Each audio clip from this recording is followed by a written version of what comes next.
For this unit, we are going to learn about the graphs of sine and cosine. We're starting with all the facts that we learned about the unit circle last week. When an angle is 0 degrees or 0 radians, the sine value was 0, the cosine value was 0. When something was 30 degrees or pi over 6, sine was a half, cosine was square root of 3 over 2. What we're going to do is we're going to transfer these values here to a graph, and I've already done that over here. So the x-axis is actually the angle. So this is theta in radians, and the y-axis is the value of sine, or for the next one, the value of cosine. So we start off when the angle is 0, sine is 0. When the angle is pi over 6, sine is 1/2. When the angle is pi over 4, sine is the square root of 2 over 2, which as a decimal is about 0.7. When the angle is pi over 3, sine is root 3 over 2, which as a decimal is about 0.86. And at pi over 2, sine equals 1. And then continuing down throughout the entire graph. Remember sine, when sine got to pi, sine was equal to 0 again. When sine gets to 3 pi over 2, sine is now equal to -1. And then when it's back to 2 pi, sine comes back to 0.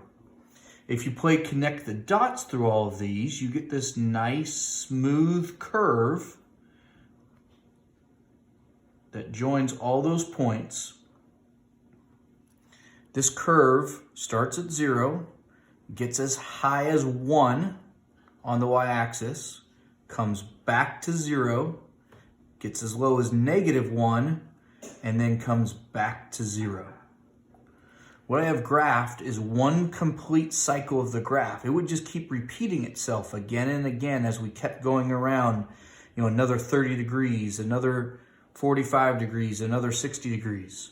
So one complete cycle, we refer to that as one period of the graph. So what you see here is one full period of the sine graph. We can do the same thing with cosine. The difference between cosine is cosine, when the angle is 0, cosine starts at 1. So remember, cosine started at the tallest value. And so cosine started at 1 and then came down through root 3 over 2, root 2 over 2, 1/2, and then to 0. And then it continues down through the same numbers down to -1, climbs then again through all the same numbers to 0, and then back to +1. And so cosine has the same sort of graph as sine. It's just shifted over a little bit, but does the same sort of curve. The key thing about these graphs, in order to plot them, sine starts in the middle, and then it will move kind of to the top of the graph. Then it will come back to the middle. It will move to the bottom of the graph as it goes down to -1. And then as it comes back to 0, it comes back to the middle again. So all sine graphs follow this pattern: middle, top, middle, bottom, middle. And they just keep going. So middle, top, middle, bottom, middle, top, middle, bottom, middle, top. And they just keep going on forever and ever. The difference between sine and cosine is that cosine starts at the top. Then it follows the same pattern. It's just where it begins. Top, then the middle, then the bottom, then the middle, and then back to the top. The other key thing to notice is that every one of these key points, so we won't have to graph all the points in between. We'll only really need to plot these key middle, top, middle, bottom, middle points. Every one of those points occurs exactly 1/4 of the way through the cycle. So we can almost split this up right here, right here, right there, and right there. And we'll put a line over here. And so this is 1/4 of the entire period. This is 1/4 of the period. Here's 1/4 of the period. Here's 1/4 of the period.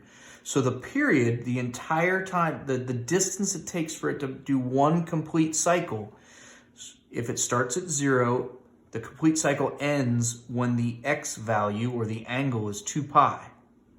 So a quarter of the period is every pi over 2 spaces. So it went over pi over 2, we were at the top. We went over pi over 2, we were back to the middle.